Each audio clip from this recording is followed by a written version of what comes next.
Direction la Côte d'Ivoire, Guillaume Soro a-t-il échappé à la mort? Les aveux de l'ex-chef rebelle. Alors pour plus de détails après le générique. Avant de commencer, abonnez-vous à la chaîne et activez la cloche de notification car cela va vous permettre de ne plus manquer les prochaines vidéos. Let's go!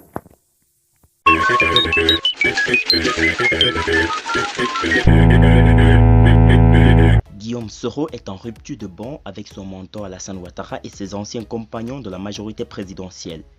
Mais au vu des morts en cascade observées ces dernières années, au cœur du pouvoir ivoirien, l'ancien président de l'Assemblée nationale de Côte d'Ivoire se réjouit d'avoir pris ses distances à temps. Guillaume Soro, je remercie Dieu de m'avoir sauvé la vie.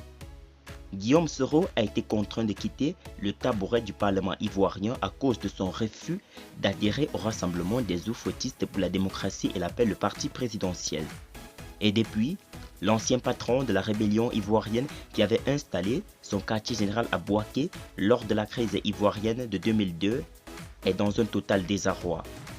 Après de nombreux mois passés en Europe, Guillaume Soro s'était lancé pour un retour à Abidjan, la capitale économique ivoirienne.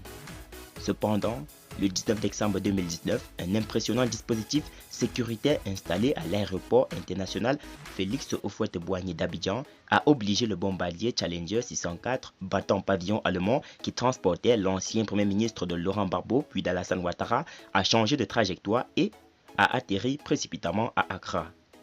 Et depuis, les soroïstes et leurs leaders traversent une véritable zone de turbulence. De nombreux cadres des générations et peuples solidaires dont les députés Alain Lobognon et des frères de Soro ont été écroués dans diverses prisons en Côte d'Ivoire. L'ancien patron des forces nouvelles, ex-mouvement des rebelles ivoiriens, a quant à lui été contraint à l'exil. La justice ivoirienne a par ailleurs condamné l'ancien chef du gouvernement ivoirien à 20 ans d'emprisonnement. Un mandat d'arrêt international est à cet effet en cours contre l'ancien titulaire de la présidence de l'Assemblée nationale de Côte d'Ivoire.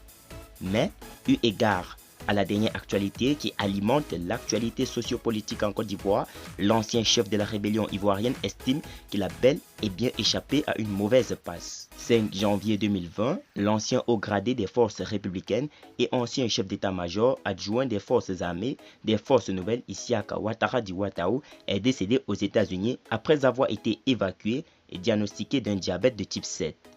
La maladie à coronavirus a certes emporté d'autres personnalités de la vie politique religieuse et même des personnes anonymes, mais le décès de certaines figures emblématiques du pouvoir ivoirien continue de susciter des interrogations. 8 juillet 2020, c'est le premier ministre d'alors Amadou Gon Coulibaly qui décède après un séjour médical de 2 mois en France. Les Ivoiriens ne se sont pas remis de leur émotion. Sidiki Diakité, ministre de l'Intérieur et de l'Administration territoriale, décède le 24 octobre 2020 à une semaine de l'élection présidentielle. La dernière personnalité en date à passer de vie à trépas est le Premier ministre Ahmed Bakayoko. Si selon la version officielle, le Golden Boy est mort d'un cancer fulgurant, une certaine opinion continue de soutenir que le maire de la commune d'Abobo aurait été empoisonné, créant ainsi une certaine suspicion au sein de la classe politique ivoirienne. C'est toutefois dans cette atmosphère que Guillaume Tibafori Soro, ancien proche du président ivoirien, a posté un tweet un peu plus évocateur. Dieu seul sait, je le remercie de m'avoir sauvé la vie. Et pourtant, à l'époque, j'étais très en colère contre lui. Je ne comprenais pas l'acharnement du sort. Aujourd'hui, j'ai mieux compris. Les voies du Seigneur sont insondables. À lui seul la gloire. Qu'il nous éloigne des méchants, a déclaré l'ancien leader de la fédération scolaire et estudiantine de Côte d'Ivoire.